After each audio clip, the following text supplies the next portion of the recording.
Welcome to the Prado Museum. We're here again with our weekly session in English on the social media programming, which is sponsored by American Friends of the Prado Museum. And as you can see, we're the very special guest today. We have Jerry Saltz, Pulitzer Prize winning art critic, who's a guest of the Prado for a few days on a special project called Meet the Prado, which is sponsored by Iberia Airlines and American Friends of the Prado Museum. So we always thank our members and the members of Amigos del Prado. We're here to speak a little about the transcendence of the museum here with you. It's amazing to be here. Thank you for having me. Thank you, Iberia. Thank you, American Friends. The Prado, to me, is the greatest museum of Western painting on earth. The Prado is an arc. It's an arc that carries some of the greatest art ever made. And unlike, say, the Louvre, which has a more encyclopedic collection, what makes the Prado great is its density. It focuses on certain areas unlike any other museum in the world. Spanish painting, Netherlandish painting, but it also has some Renaissance. It has no Vermeer, and yet it has like 50 Velázquez and 50 Goyas and, half of Bosch's production.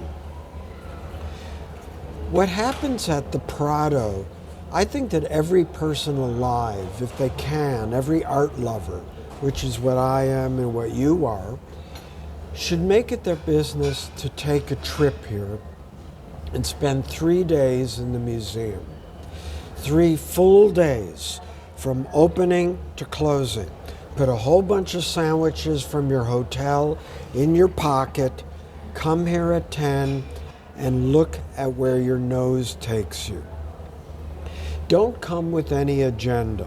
One of the things that makes the Prado really great to me is my wife, the art critic Roberta Smith, who for me is the greatest critic alive. She wrote for the New York Times, has always said that she likes museums where you can see the art almost immediately when you walk in. And one of the great things about the Prado is here we are in the entrance, but 60 feet from here is Bosch, Van der Weyden, Dürer, unbelievable. Everybody. So once you're in, you're in.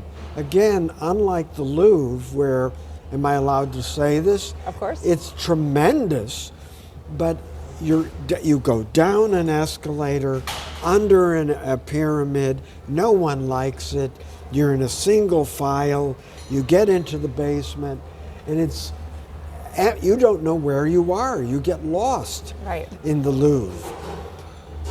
The Prado situates you instantaneously to the art. Right now, Madrid is going through a renaissance of inundation of enormous numbers of people coming here. I think that's been going on since the pandemic. Yes. But it is huge. And unlike the Louvre and other huge museums, which have essentially are collapsing under the pressures of tourism, the Prado is this very solid, simple building with its additions, has housed crowds so far in a fantastic way. The Prado is, to me, the greatest museum because it changes our consciousness. In a sense, what art does is it's the greatest operating system our species has ever developed to explore consciousness, the seen, and the unseen worlds. Bosch, for example, he's making pictures of things that cameras cannot take pictures of. You can't take a picture of hell. You can't take a picture of death. Right. And a lot of the artists here, as most artists, they do that. And so what the Prado gives you is this endless array of difference and similarity of change. It's a painting museum, and it's Western painting. And also, unlike a lot of great museums, you don't feel the weird taint of colonialism or, let's say, going to other countries, stealing everything, or buying it all up. How was a lot of the art acquired here? Because it's centuries of royal patronage, and they're commissioning the work directly from the artists. All of the Titians are direct commissions in the 1500s that arrive here in different buildings. You know, there were palaces and monasteries first before the Prado opens over 200 years ago, but they've never been out on the art market. They're for the same collectives. It's kind of like a family collection of the great Spanish Habsburgs. And that's what makes it so intense and so deep. And thank goodness they had such great taste. Exactly. And they had several different spurts of that great taste. Yes. They cannot rival the Louvre in 19th century romanticism. But I mean, and what you're mentioning about the commissioning of works here, these are titanically large works that were painted here in town by artists for each other, for royalty, to get famous, to be seen, to become known. I mean, that's extraordinary. I think I love what you say about it being a family museum. Yes, when you look at a map of what the holdings of Spain were in, say, Velázquez's time, they had the Netherlands, they had South America, they had parts of North America. Parts of Italy. Italy, all of southern Italy. Very close to Austria. Unbelievable, you could kill them. And then they lost it, and then they gained it back again. And an interesting thing about the Habsburgs is there aren't any more because they were so inbred. Of a quality of royalty was, let's make the line more and more royal. They're like, dogs. What are those called? Pedigree dogs, where they're sort of inbred, and that was a self-regulating feature of that empire. And you feel that here as the Habsburg jaw gets more and more pronounced until it's the end of them. Well, they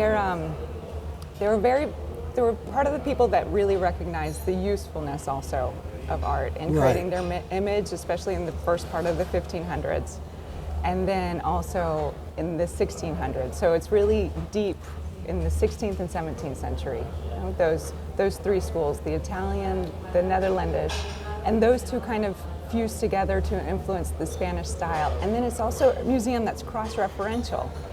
Velázquez, when he's painting for Philip IV, in the Royal Collection are Titians, Bosch, van der Weyden, Rubens, and he's seeing this, and so he can, take from all of those sources into his own style.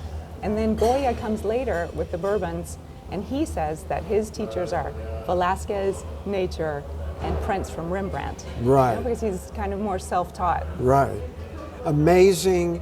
Again, that's not inbreeding, that's great taste, like begatting more great taste. You could argue that that great taste is sort of everywhere all the time, and that's true. But the reason we want to come to the Prado, above all museums, is that this is a portal to just what painting was, is, and continues to be. As everybody knows, Manet came here and was blown away by those artists, Goya, Velázquez, all of those guys, and helps make the 19th century possible. We spend 3 days and 3 nights at the Prado because in it we talk to ourselves we learn to see, and we learn to see better. We learn to think, and we learn to think deeper. Again, if you get very quiet inside at the Prado, I find that the noise of the crowds. Another thing about it is they have this great thing where these are not allowed.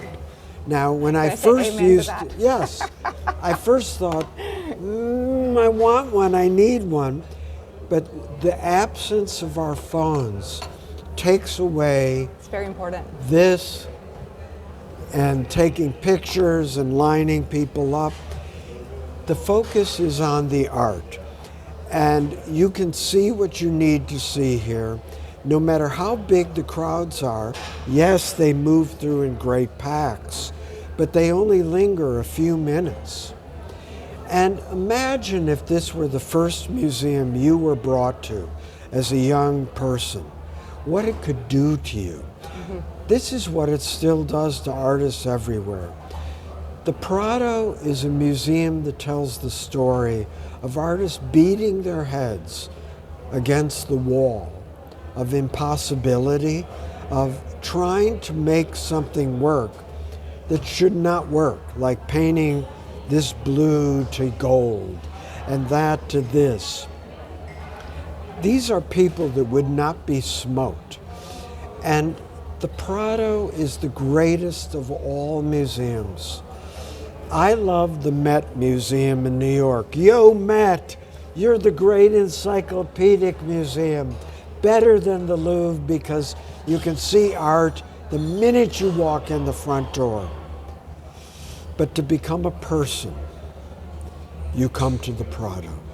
So I urge every art lover to come here, do what I'm doing, maybe not be the friend, U.S. Friends of the Prado, moi, but stay at a bed and breakfast, stay at a youth hostel, save your money, and come here. Because your life, your work, your consciousness, your being, your inner life will change. All right, well, thank you so much for being here, for this program that we're doing, and for these great words about how the museum affects us all. I have to say one more thing. Yeah. You guys have also figured out a way to break through on social media. Every museum, how they did this, I don't know, but every museum has great social media. But I look forward to every Wednesday with Friends at the Prado. I'm all excited. And the Spanish ones, I'm like, oh boy, they're going to talk. And I think that whoever your social media person is, maybe it's the person behind the camera. It is. We're going to say, here we are, part of the team. This is Javier behind the camera He's today. He's Javier. Uh-huh.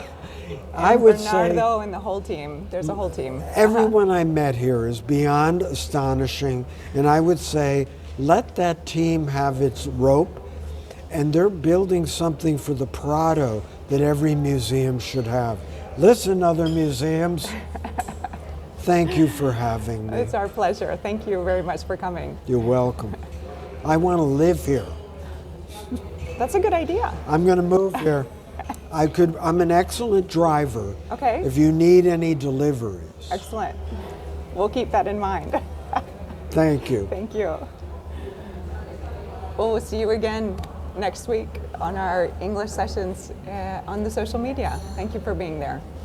Tomorrow, I'll add one more thing. We will put up on the website, both the museum website and American Friends website, the link for streaming for his conversation that will take place tomorrow here at the auditorium. Thank you.